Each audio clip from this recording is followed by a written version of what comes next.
Baka hindi nyo po nakikita, mag-research po kayo, sir. Ayos! Yun lang man po, mga ka-PL, kasi masyado na po itong matandang ito. Ang dami niya po na hindi po natin malaman kung ano ang dahilan niya. Ay, sa bagay, wala.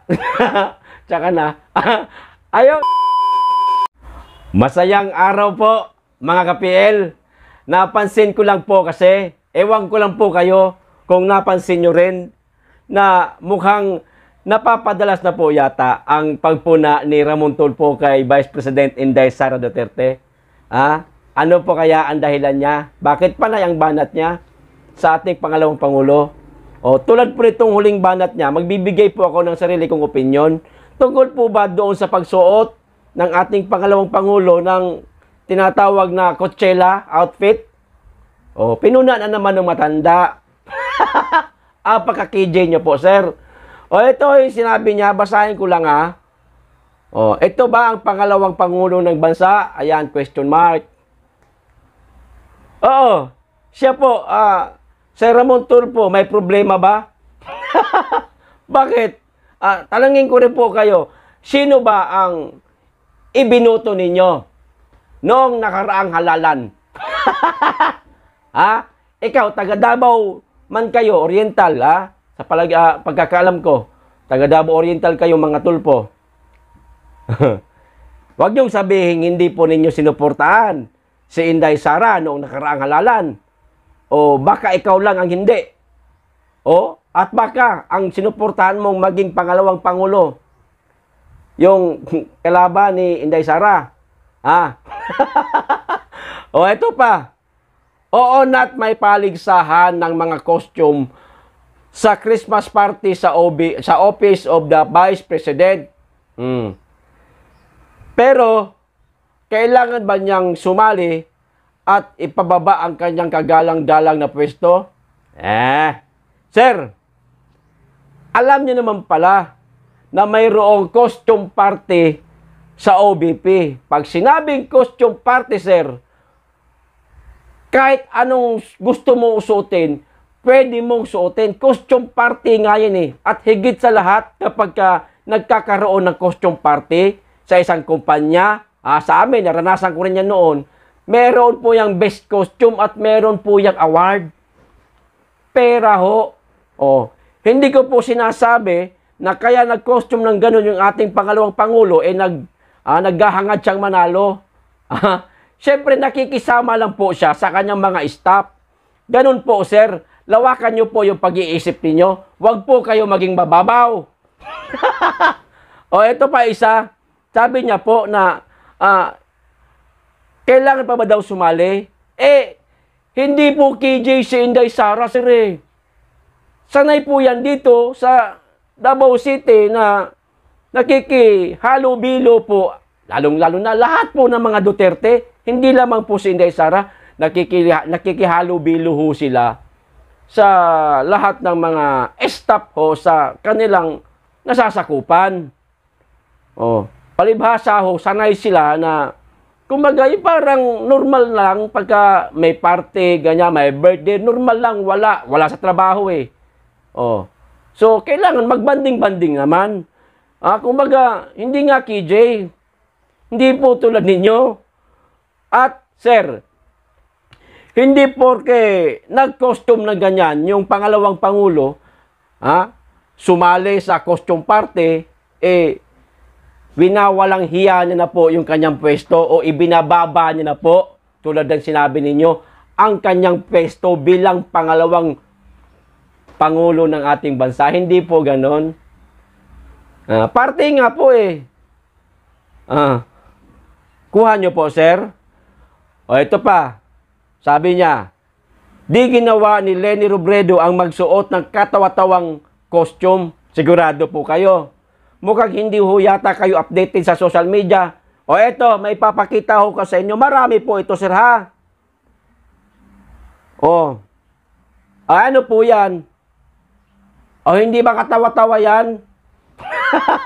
Hindi nga lang siya nakasexy kasi hindi naman po siya sexy at ang sagwa naman po siguro kung O sa bagay, yung kay Inday Sara, hindi man siya nagpa-sexy. Meron mang damit pang loob yan. Hindi naman kita yung puso niya.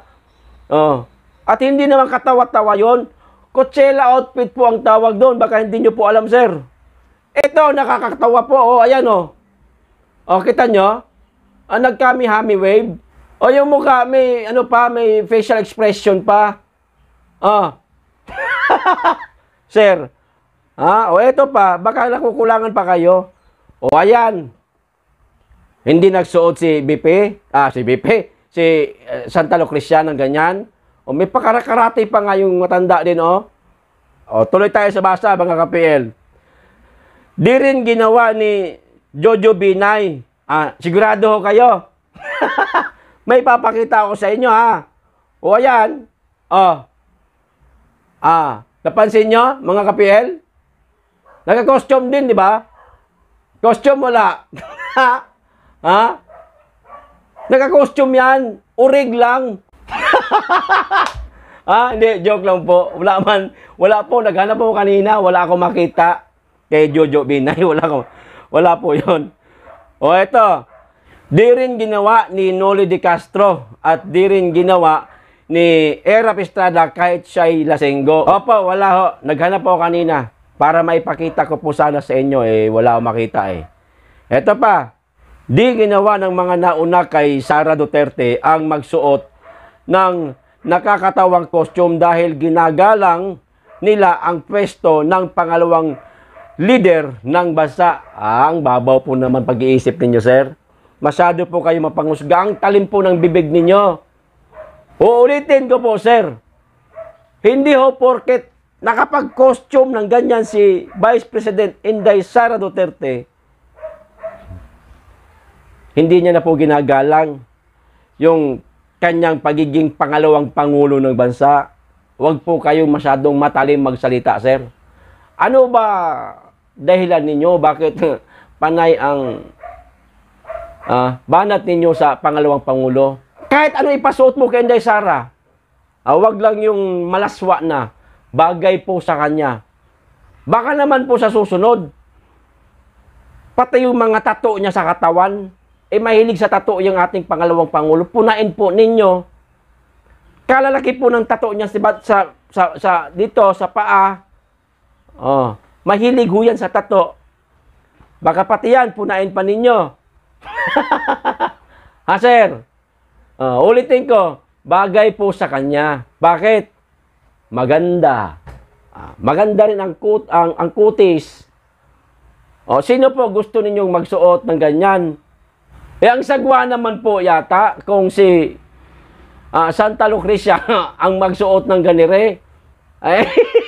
Matanda na ho yun. Halos magkasing edad na po yata kayo nun. Gurang na ho talaga kayo. Kasi hindi nyo po naiintindihan yung mga cosplay ngayon, yung mga kabataan na nahihilig po sa cosplay, kung ano-ano sinusuot. Yung iba nga, sexy pa talaga. Sa bagay, nung panahon po kasi ninyo, sir, walang ganito. Yung mga cosplayer ba na tinatawag, yung nagsusuot nga ng kung ano-anong mga costume, yung iba nga kita na halos yung kaluluwa dahil yun talaga ang sinunod nila na costume, wala silang magagawa. Yun hilig nilang isuotin eh. Ganito po sa panahon na ngayon, sir. Sa bagay, nung panahon ninyo, wala man ito, syatong-syatong lang ang meron. Syatong, Jolene. Wag po kayong papahalatang gurang na, sir. Kailangan kahit nga ganyan po yung edad ninyo, marunong po kayong sumabay sa uso o nakikiramdam kayo kung ano ang uso para hindi po tayo nahuhuli, no? Alam nyo na ako ngayon, computer edge na tayo ngayon. Computer edge. Ayan, di ba, sir? At higit sa lahat, eto, ginagawa niya ang kanyang trabaho. Hindi ho siya nagpapabaya. Bilang pangalawang pangulo ng bansa, sir, hindi po siya nagkukulang. Ginagampanan niya po. Marami po siyang nagagawa. Okay? Baka hindi niyo po nakikita. Mag-research po kayo, sir. Ayos! Yun lang man po, mga ka-PL, kasi masyado na po itong matandang ito. Ang dami niya ng puna. Hindi po natin malaman kung ano ang dahilan niya. Ay, sa bagay, wala. Tsaka na. Ayos, hanggang dito lamang po. Maraming salamat po sa inyong lahat mga kapil. Mag-iingat po kayo lagi. Be blessed.